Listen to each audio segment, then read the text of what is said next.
Morreu Gustavo Gutierrez, tido como o pai da teologia da libertação. Bom, quem foi essa figura aí, né? Bom, o Gustavo Gutierrez, ele nasceu em Lima, né? Ele era peruano, em 1928, e faleceu ontem, né? Dia 22 de outubro de 2024. Ele é tido como o pai da teologia da libertação porque em 1971 ele publicou o livro Teologia da Libertação, Perspectivas, já traduzido para o português. A Teologia da Libertação foi um movimento, né, surgido ali no final dos anos 60, tal, e que avançou muito, ficou muito forte na América Latina nos 70, anos 80.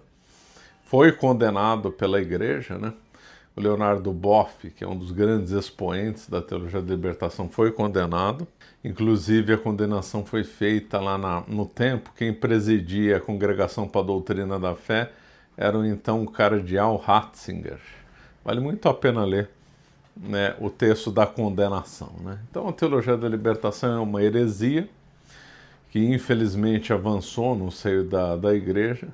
Ela supostamente queria ajudar os pobres, queria que houvesse transformações econômicas e sociais, né, para diminuir as desigualdades, ou seja, aí já dá para ver o nítido caráter aí marxista, né, deles. Inclusive, o próprio Leonardo Boff confessa isso, né? Então, o Leonardo Boff, no dia 6 de abril de 1980, num artigo do Jornal do Brasil, ele diz, abre aspas, o que propomos não é teologia dentro do marxismo, mas marxismo é dentro da teologia. Ele se utilizava do método dialético, e aqui já vou pegar o fio da meada, nós podemos ver 8 princípios da teologia da libertação segundo Michel Levy, que aliás tem um livro excelente, né? Redenção e Utopia.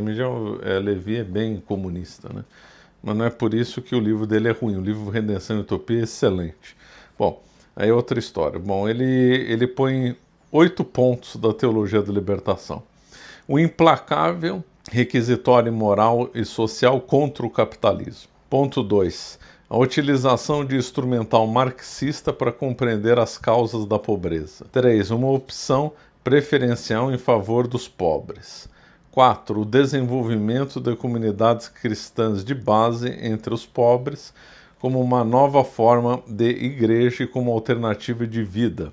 5. Uma nova leitura da Bíblia, principalmente para passagens como o Êxodo. 6. Luta contra a idolatria e não contra o ateísmo, né? Curiosamente. Como seria o ídolos da morte, ídolo do dinheiro, etc. Então, eles fazem uma nova releitura do que seria idolatria. Ponto 7. Libertação humana histórica como antecipação da salvação final em Cristo. Ponto 8. Uma crítica da teologia dualista tradicional como fruto da filosofia grega e tal. Ou seja, é um festival de bobagens a teoria da libertação, mas que infelizmente pegou, né? Pegou, ficou muito forte, e ainda hoje, ainda é forte a teologia da libertação. Há uns 20 anos atrás, tá, o pessoal falava, a teologia da libertação morreu. Não morreu ainda não. Ainda tá respirando. O Dom Henrique Soares, né, bispo de Alagoas, né, não sei, bispo de Maceió, acredito eu, que faleceu há alguns anos, dizia que a teologia da libertação estava com os dias contados porque a teologia da libertação não deixou descendentes espirituais, ou seja, não deixou gente nova que está escrevendo e alimentando essa heresia. Ele tem razão, porque realmente as grandes figuras da teologia da libertação já estão bem idosas, né? O Gustavo Gutierrez já foi embora, o Leonardo Boff é bem idoso, o Frei Beto também já é uma pessoa de idade, etc. E aí não teria, então, uma juventude que estaria pronta para seguir, do ponto de vista teórico, os princípios errados da teologia da libertação. É lógico que ele tá certo nisso, só que ainda tá demorando, né? Tá demorando. Eu acredito que ela vai acabar, todas as heresias acabam.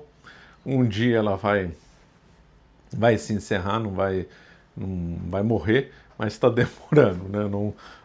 O povo que achava que ela 20 anos atrás já estava morta, estava otimista demais, né? Bom, voltando um pouco aqui à figura do do Gustavo Gutierrez, no livro dele, ele coloca uma coisa interessante, errada, claro, né?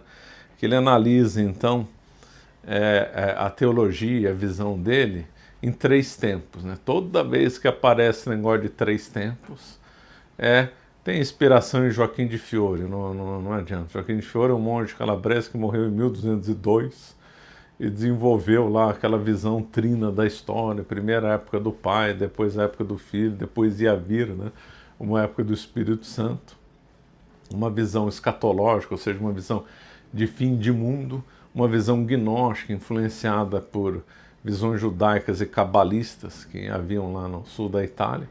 E então, no qual a divindade então se encarnaria na história, né, segundo essas visões gnósticas cabalistas, a divindade se encarna na história e vai se manifestando ao longo dos tempos. Então, em uma determinada época, a divindade se manifesta no tempo, gerando determinados efeitos e visões de mundo. Aí passa um tempo, essa divindade se desdobra, né, ela evolui, e aí ela manifesta um novo sentido para a vida, para os princípios filosóficos e teológicos. Depois tem uma terceira idade, que seria definitiva, que é então a divindade se manifesta de outra forma, com novas visões mais evoluídas, e aí e tal. É lógico que essa divindade, esses princípios dessa divindade encarnada, elas vão voltar para a própria divindade. Eu sei que o sistema é doido, o sistema gnóstico é completamente irracional, mas ele avançou para tudo, sistema de Hegel é gnóstico, né? Essa visão trinitária da história influenciou muita gente. Marx também é adepto de visão trinitária, Augusto Comte, mesmo vemos no nazismo essa visão trinitária da história, de 3 fases, né? E nós vemos claramente em Gustavo Gutierrez. Então ele dizia que havia a primeira fase da teologia, seria a fase sapiencial, né? A fase da sabedoria e tal. Depois nós teríamos uma segunda fase, a fase dos doutores, que obviamente teve como cume São Tomás de Aquino, né? E aí ele imagina uma terceira fase, que obviamente ele seria o grande teórico, o grande iniciador. Essa turma é tudo, menos humilde, né? São sempre inauguradores de nova fase, inauguradores do pensamento correto. Não, agora é que a igreja vai estar certa, agora é que a teologia vai andar pelos trilhos corretos. É de uma arrogância essa turma, né? O herege é sempre um arrogante, que ele sempre pressupõe uma coisa nova que ninguém viu, sempre é um caminho novo, sempre é o mais perfeito, sempre é o suprassumo de tudo, né? Então é de uma arrogância. O herege sempre é uma pessoa muito orgulhosa. E aí viria então a terceira fase, que é a fase aí que o nome é interessante, teologia crítica. O nome mais correto para a teologia da libertação não seria esse, mas sim teologia crítica. Então, nessa visão, Gustavo Gutierrez diz que tem que se demolir todos os pilares da teologia. A teologia tem que ser reconstruída sobre novas bases, né? Aí nós vamos ver então 2 ângulos disso. Então, uma primeira leitura disso é que vai ter que ser vista pelo ângulo histórico, o ângulo do momento, ou seja, a teologia da libertação, ou teologia crítica, que seria o melhor nome para ela, seria então historicista, porque lembra que eu falei do Joaquim de Fiore, a divindade vai se manifestar na história, então os homens têm que ser sensíveis ao que está acontecendo na história. Nada é perene, nada é imutável. Esses princípios escolásticos foram válidos para aquela época, não seriam mais válidos hoje. Então as pessoas, né, os padres e missionários têm que ser sensíveis aos novos tempos, à realidade concreta. E aí, então, bolar um novo jeito de pensar, né, o historicismo. E nesse historicismo, que a teologia da libertação nasceu na América Latina, né, se analisa então a pobreza, a opressão, aí é tudo linguagem marxista, opressores, oprimidos, superestrutura, infraestrutura, análise dialética e tudo. Então esses teóricos teriam que ficar sensíveis à realidade da pobreza, à realidade de almejando transformações sociais, tal, tudo linguagem marxista, né? Então a teologia ela deveria se reinventar sobre novas bases nessa realidade humana, numa praxis marxista. Não tem que ser nada teórico, tem que já partir para a prática. Por isso que muitos teóricos da libertação defenderam guerrilheiros, né? Defenderam um processo revolucionário. E até vou ler aqui um trecho, né, que o Gustavo Gutierrez fala da revolução. Ele fala o seguinte: só uma quebra radical do presente estado de coisas, uma transformação profunda no sistema de propriedade, o acesso ao poder da classe explorada, uma revolução social que rompa com tal dependência pode permitir acesso a uma sociedade diferente, uma sociedade socialista, fecha aspas. O homem na cara dura defendeu o socialismo. O socialismo foi condenado pela igreja. Quem vota em Partido Comunista e apoia de acordo com o decreto contra o comunismo de Pio XII está excomungado. Esse homem defende uma doutrina excomungada.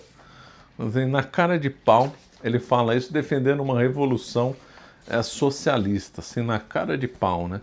Ele não fala de sacramento, ou se fala, dá uma interpretação comunista para isso, não fala de salvação das almas, se fala, dá uma interpretação materialista para isso, etc. Então, esse é um lado. Quem estudou a escola de Frankfurt já deve ter ficado atento ao termo teologia crítica, né? Sim, a teologia da libertação bebeu de fontes ligadas à escola de Frankfurt. A escola de Frankfurt, então, era justamente a natureza, o que vem primeiro na mente dela é da crítica. Então, a escola de Frankfurt queria criticar tudo, queria reduzir a pó a sociedade do momento, dos anos que eles viveram, né? Reduzir e reconstruir uma nova sociedade. Eles eram ligados ao marxismo, mas num reviramento dialético, pensando mais em atacar a cultura, atacar a arte e fazer uma transformação pela superestrutura, ou seja, tudo que não é econômico. Enquanto Marx pensava em base econômica, a escola de Frankfurt pensou em bases culturais. A teoria crítica é muito ligada à escola de Frankfurt. Na realidade é assim, né? Casados. E então, nesse criticismo da escola de Frankfurt, que reduzir tudo a pó, reconstruir tudo, nada, o Gustavo Gutierrez bebeu dessa fonte. Então, ele pensou assim, olha, assim como a escola de Frankfurt está querendo reestruturar as bases, fazer uma crítica pesada, reconstruir a sociedade com novas ideias, nós temos que aplicar isso na teologia, né? Então, daí que o termo teologia crítica é mais correto que a teologia da libertação, e aí nós vemos claro parentesco com a escola de Frankfurt, né? Em outro momento, o Gustavo Gutierrez também comenta em três tempos também, né? Então ele fala que havia um tempo que a cristandade imaginou uma sociedade que na visão dele seria utópica, tal que seria a de Santo Agostinho, né? Então Santo Agostinho, o grande pensador católico, né? Grande nome da patrística, ele disse da famosa cidade dos homens, cidade de Deus. Então essa seria a primeira fase, uma teoria. Aí a cara é Santo Agostinho. Aí depois houve a sociedade católica, ou seja, uma tentativa de construir uma civilização cristã com base no que os primeiros pensadores católicos imaginaram. Essa é a sociedade medieval e tal. E óbvio que o Gustavo Gutierrez propõe uma terceira via, né? É um terceiro tempo aí, que é a redefinição da igreja, mas não então o Gustavo Gutierrez diz o seguinte: a igreja construiu uma civilização. Agora ele repensa de modo invertido, de modo dialético. A igreja tem que ser repensada de acordo com o mundo. Então a igreja construiu uma nova civilização em cima do mundo, enfrentando o mundo, tentando corrigir o mundo. Isso é o que o Gustavo Gutierrez disse. Agora não, nós temos que fazer uma inversão dialética e a igreja vai se reconstruir com base no mundo. É um método invertido do que ele imaginou que foi feito, né? Porque o método da teologia da libertação é um método dialético, é o método da gnose, é o método do Hegel, é o método do Marx, né? Então toda essa turma que pensa aí de forma igual Marx, igual a gnose, eles pensam de forma dialética. Então que de tempos em tempos dá um reviramento, uma reviravolta dialética na história, né? Então isso que ele está falando o oposto, um reviramento dialético do que havia antes, né? Então, infelizmente, esses princípios da teologia da libertação são completamente equivocados. Vê-se que o padre Gustavo Gutierrez era inteligente, escreveu muitos livros, né? Sempre variação em mesmo tema, né?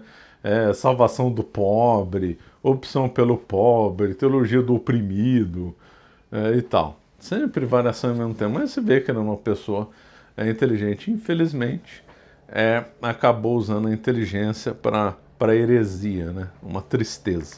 Bom, nós estamos aqui numa promoção imperdível na nossa livraria virtual, com 54% de desconto.